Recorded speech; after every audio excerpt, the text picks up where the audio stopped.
And Senator Lynn Ruane, you have 8 minutes. Okay, look, I'm still slightly out of breath after from the committee room, right. so bear with me. You can take it easy. Thank you, Minister, for being in the House today. I'm proud and delighted to be seconding this important legislation today and to follow the lead of Senator Gavin, who has been a strong supporter of Labour rights in his time in the Seanad. I'd like to express my strong support for the bill, the equality principles that underlie it, and I hope to see it attract cross-party support here this evening. This is a short but important bill that would amend the National Minimum Wage Act of 2000 to end the practice of paying those under the age of 18 and those in their first and second years of employment below the national minimum wage. At its core, I believe this bill to be tackling an equality issue in which age-based discrimination has been entrenched in our laws. The inequalities of our current situation sends a clear message to our young people that their contribution to our economy is valued less than their colleagues, that an arbitrary ground like age can be invoked to devalue and diminish their work, and that no matter their individual circumstances or the quality of experience, it can all be waved away in favour of slotting into arbitrary categories where how much you are paid is based solely on the passage of time. It invites employers to treat their younger employees differently from the outset, allows for a situation where young people starting their working lives are at a disadvantage, and is insulting, belittling and unfair.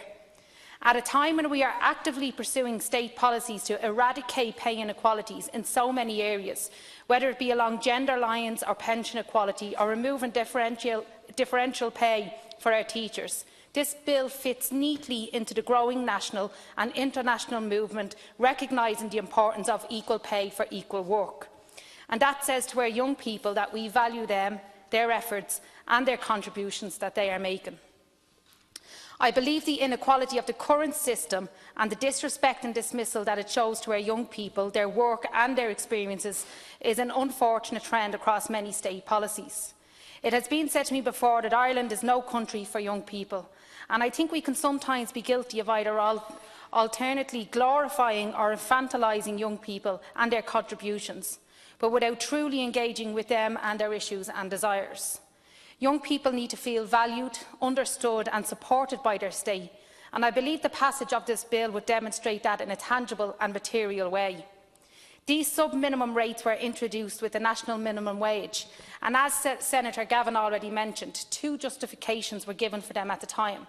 Firstly, it was argued that the state had a responsibility to disincentivise early school leaving, and secondly, that the state could make young people more financially competitive in the job market to balance out their inexperience.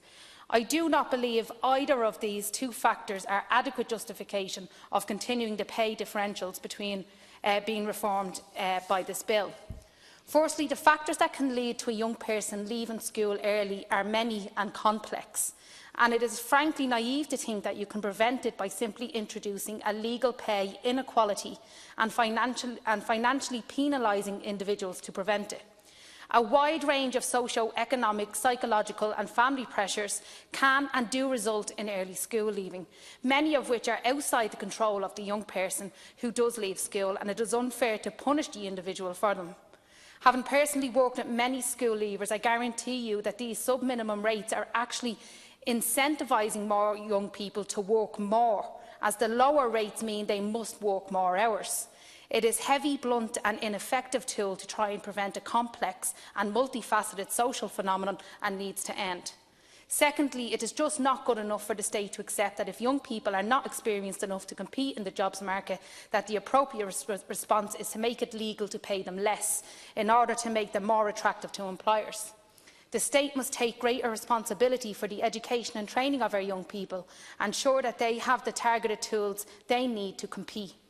Our response should and must be proactive, empowering and positive, rather than simply facilitating a race to the bottom in labour standards. This bill has the potential to not only just allow for younger workers to be brought up to equal pay, par with their colleagues, but also can be a positive facilitator of strong work ethics and fostering of greater responsibility among our younger cohorts of workers. Pay equality, especially for those under 16, will instil a sense of responsibility, the importance of hard work, and allows for positive behaviours and habits to be reinforced before reaching adulthood. It will positively inspire to progress with education, as they will have awareness of work and pay standards to expect. At a time when we are giving greater consideration to the experiences of young people in this House, such as the recent proposal to lower the voting age and the debate on the digital age of consent, we need to have greater understanding of the nuances needed to legislate for how the state protects children and young people. We also can't be accused of being hypocrites. The government has committed to a referendum on lowering the voting age to 16. Most senators in this House agreed 16 or younger to be an appropriate age to consent to the use of their data. We need to ensure those of the same age are not experiencing an inequality in the workplace. I know some senators present may feel that the sub-minimum rates can be justified, especially the rates for those under 18. Maybe they know of young people who work in shops in rural or urban Ireland who are happy and content to be paid less, and it suits the owners too. But just because an arrangement works doesn't mean we can't do better.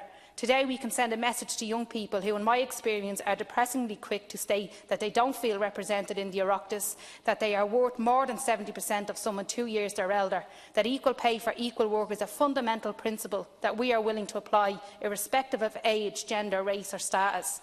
And if none of that convinces you, consider this. We could soon, in the very near future, be living in an Ireland where 16-year-olds are eligible to vote. What will they make of politicians willing to take their first preference, but not legislate for their protection in the workplace? I hope you all support the bill through committee stage. Thank you. Thank you, Senator Ruane.